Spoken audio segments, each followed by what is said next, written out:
Hello everyone. Last lecture में हम लोगों ने इनकम टैक्स के बारे में जाना था। आज के इस लेक्चर में हम लोग जानेंगे कस्टम ड्यूटी के बारे में। एक्सप्लेन कस्टम ड्यूटी और कस्टम टैक्स दोनों एक ही चीज है। देखिए, Indian tariff act Indian tariff act 1934 was modified in 1962 as custom act 1962। आपका जो इंडियन टैरिफ एक्ट 1934 था, 1962 ईस्वी में इसको मॉडिफाई करके इसका नाम दे दिया गया कस्टम एक्ट 1962, 1962। अगर हम बात करें कस्टम ड्यूटी, तो इसका हिंदी मतलब क्या होता है? इसका हिंदी अर्थ होता है सीमा शुल्क। ठीक है, इसका हिंदी अर्थ क्या होता है? सीमा शुल्क। सीमा मतलब बॉर्डर। सीमा मतलब क्या होता है? किसी भी देश का बॉर्डर। ठीक है, इसी चीज को आप आसान भाषा में समझिए। सीमा शुल्क अधिनियम 1962, कस्टम एक्ट 1962 के अनुसार भारत में कस्टम ड्यूटी केंद्रीय उत्पाद और सीमा शुल्क बोर्ड, ध्यान दीजिएगा, केंद्रीय उत्पाद और सीमा शुल्क board, CPEC, central board of excise and custom के अंदर आता है, जो सरकार को आयात और निर्यात पर शुल्क लगाते हैं। उस सामानों के आयात और निर्यात पर रोक लगाने और दंड लगाने आदि की अनुमति देते हैं।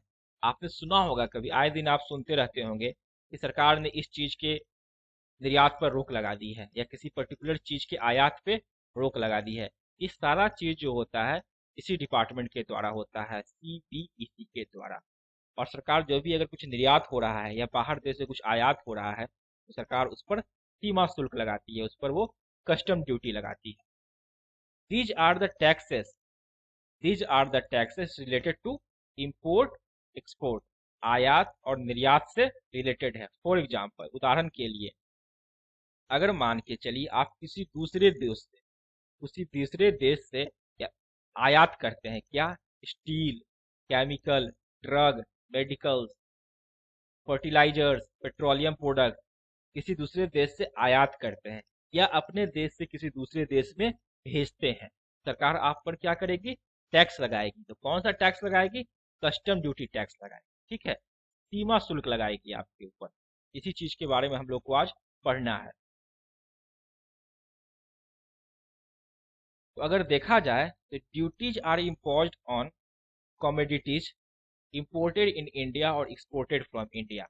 अगर इंडिया से कोई भी चीज बाहर जाता है तब भी उस पर कस्टम ड्यूटी लगेगा। अगर इंडिया के बाहर से कोई चीज इंडिया के अंदर आता है, दूसरे कंट्री से, विदेशों से इंडिया में आता है, तब भी उसके ऊपर कस्टम ड्यूटी लगेगा, सीमा शुल्क लगेगा। इस तरह से देखा जाए तो कस्टम ड्यूटी कितने तरह का होता है? दो तरह का। एक होता है इम्पोर्ट ड्यूटीज, जो किस पर लगाया जाता है? आयात पर लगाए जाने वाले शुल्क। दूसरा कौन सा होता है? Export duties. एक्सपोर्ट का मतलब क्या होता है? भेजना, मतलब निर्यात पर लगाए जाने वाले शुल्क। दो तरह के कस्टम ड्यूटी लगते हैं। Central government collect both the custom duties. इन दोनों कस्टम ड्यूटी को कौन लगाता है? तो आपका सेंट्रल गवर्नमेंट। इसमें आपके राज्य सरकार का कोई रोल नहीं होता है। Custom duty perform two major function. यह मेनली दो कार्य करता है। पहला, सरकार के लिए रेवेन्यू जनरेट करता है, सरकार को क्या करता है? पैसा कमा के देता है। और दूसरा क्या है? रेगुलेट फॉरेन ट्रेड, मतलब हमारा जो विदेशों के साथ व्यापार होता है उसको रेगुलेट करता है। इसका क्या मतलब हुआ? सपोज कीजिए आपके देश में खुद खाने को नहीं है या कुछ ऐसा गुड्स है जिसका कि आपके देश के अंदर किल्लत हो गया है। सपोज कीजिए अगर हम बात करें चावल की, तो ऐसा कुछ सिचुएशन आया कि आपके देश में ही चावल खाने को नहीं मिल रहा है, राइस जिसको बोलते हैं, तो सरकार क्या करेगी? उसके निर्यात पर रोक लगा देगी। या कुछ ऐसा हो कि बाहर के देश से है, सरकार चाहती है कि हमारे देश में नहीं आए, वो इलीगल है हमारे देश के अंदर, जैसे ड्रग्स हो गया, नशीले पदार्थ हो गए, सरकार क्या की हुई है? इन सारी चीजों के इम्पोर्ट पे रोक लगा रखी है कि कोई भी ऐसा चीज, नशीला पदार्थ हमारे देश के अंदर नहीं आए। ये सारा चीज इलीगल है।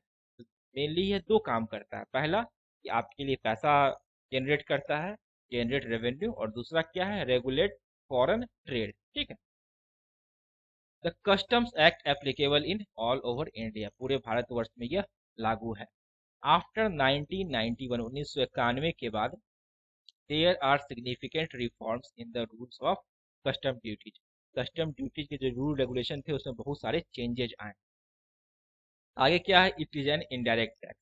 यह एक इनडायरेक्ट टैक्स का टाइप है, ये हम लोग पहले ही डिस्कस कर चुके। ये था आपका कस्टम ड्यूटी। अगर नेक्स्ट है हमारा एक्सप्लेन एक्साइज टैक्स या एक्साइज ड्यूटी। अगर हम लोग इसके हिंदी अर्थ की बात करें तो इसका हिंदी मतलब होता है उत्पाद कर। क्या मतलब होता है, उत्पाद कर। It is an indirect tax. ये कौन सा टैक्स है, एक इनडायरेक्ट टैक्स है। Which is payable on goods या प्रोडक्ट्स मैन्युफैक्चर्ड इन इंडिया। वो सारे सामानों के ऊपर, उन सारे प्रोडक्ट्स के ऊपर लगता है जो कि इंडिया में मैन्युफैक्चर्ड होते हैं and are meant for domestic consumption, और जिसका इंडिया में ही खपत होता है, इंडिया में ही बिक्री होता है। उदाहरण स्वरूप आप देखिए टेक्सटाइल, कपड़ा। कपड़ा क्या होता है, इंडिया में ही बनता है और इंडिया में ही बिकता है। उसके ऊपर कौन सा टैक्स लगता है हम लोग को, एक्साइज टैक्स लगता है। चाय पत्ती, चीनी, सीमेंट, इन सब के ऊपर कौन सा टैक्स लगता है, एक्साइज टैक्स लगता है। कहने का क्या मतलब हुआ, हमारे देश के अंदर जिन भी वस्तुओं का उत्पादन होता है, प्रोडक्शन होता है, उसके ऊपर जो शुल्क लगता है, जो टैक्स लगता है, उसको हम लोग क्या कहते हैं, उत्पाद शुल्क कहते हैं, एक्साइज ड्यूटी कहते हैं। यह जो होता है हमारे, जो पिछला हम लोग टैक्स पढ़े थे कस्टम ड्यूटी, उसके ठीक अपोजिट होता है। कस्टम ड्यूटी किस पर लगता है, या तो आपका प्रोडक्ट, या तो आपका सामान देश से बाहर जा रहा हो या बाहर से आपके देश में आ रहा हो, तब उसके ऊपर आपका कस्टम ड्यूटी लगता है। परंतु एक्साइज ड्यूटी क्या है, कि देश के अंदर ही उसका उत्पादन हो रहा है, देश के अंदर ही उसका प्रोडक्शन हो रहा है, देश के अंदर ही उसका खपत हो रहा है, लेकिन तब भी उस पर टैक्स लग रहा है। ये दोनों एक दूसरे के अपोजिट नेचर में होता है। Generally, manufacturer is responsible to pay this tax to the government. यह टैक्स गवर्नमेंट को कौन पे करता है, तो आपका जो मैन्युफैक्चरर होता है, जो प्रोडक्ट बनाता है, वो इस टैक्स को गवर्नमेंट को देता है। It is partly collected by state and central government. यह राज्य सरकार और केंद्र सरकार दोनों के द्वारा मिलकर इकट्ठा किया जाता है। हमारा जो फाइनेंस कमीशन होता है, ये डिसाइड करता है फॉर्मूला को, कितना हमारा इसमें हिस्सा केंद्र सरकार का होगा और कितना हिस्सा आपका राज्य सरकार का होता है। The central excise law is administrated by the central board of excise and custom. ये जो आपका central board of excise and custom है, ये जो भी आपके एक्साइज ड्यूटी के, एक्साइज टैक्स के नियम कानून है, उनको डिसाइड करता है, उसको फॉलो करवाता है। The central government imposed excise duty under the central excise act 1944। इसको आप लोग याद रखिएगा, सेंट्रल एक्साइज एक्ट कब है, 1944, 1944, and central excise traffic act 1985। इस दो नियमों के तहत, इस दो एक्ट के तहत आपसे सरकार, केंद्र सरकार आपके ऊपर एक्साइज ड्यूटी लगाते हैं। अब बात है कि आज हम कल हम लोग सुनते हैं कि जीएसटी आ गया, जीएसटी आ गया, कहीं एक्साइज ड्यूटी तो सुनते नहीं है। तो ये जीएसटी आने के बाद एक्साइज ड्यूटी का क्या हुआ, उसी चीज को आप लोग आसान भाषा में समझिए। एक्साइज ड्यूटी क्या है, जानने के बाद यह जानना आवश्यक है कि जीएसटी के बाद, GST goods and service tax के बाद सेंट्रल एक्साइज ड्यूटी पर क्या फर्क पड़ा, इस पर क्या फर्क पड़ा। जीएसटी लागू होने से पहले लगभग हर तरह की वस्तुओं के उत्पादन पर एक्साइज ड्यूटी लगती थी, जो कि एक तरह का सेंट्रल टैक्स था और इसे सेंट्रल गवर्नमेंट के द्वारा लगाया जाता था। लेकिन जीएसटी लागू होने के बाद विभिन्न तरह के अप्रत्यक्ष कर मतलब इनडायरेक्ट टैक्स, जैसे excise duty, sales tax, service tax आदि का जीएसटी में विलय कर दिया गया और अब केवल एक ही तरह का अप्रत्यक्ष इनडायरेक्ट टैक्स लगता है। वो कौन सा टैक्स है, GST, goods and service tax. पहले जो डिफरेंट डिफरेंट तरह के टैक्स लगते थे, अब सबको मिलाकर सिर्फ एक टैक्स लगता है, जीएसटी, जिसमें राज्य सरकार का भी हिस्सेदारी होता है और केंद्र सरकार का भी हिस्सेदारी होता है। लेकिन जीएसटी के लागू होने के बाद भी कुछ वस्तुएं अभी ऐसी भी है जिस पर जीएसटी नहीं लगता, उन वस्तुओं पर अभी भी एक्साइज ही लगता है। जीएसटी तो हम लोग लागू कर दिए, लेकिन बहुत सारे ऐसे भी प्रोडक्ट हैं जिस पर कि जीएसटी अभी नहीं लगाया जाता, उसको पुराना वाला जो नियम है एक्साइज ड्यूटी का वही लगता है। जैसे शराब और पेट्रोलियम, आपके जो लिकर होते हैं और जो पेट्रोलियम पदार्थ होते हैं उन सबके ऊपर अभी भी एक्साइज ड्यूटी लगता है। डीजल वगैरह जैसे प्राकृतिक गैस वगैरह, इन सभी के ऊपर क्या लगता है, एक्साइज ड्यूटी ही लगाया जा रहा है।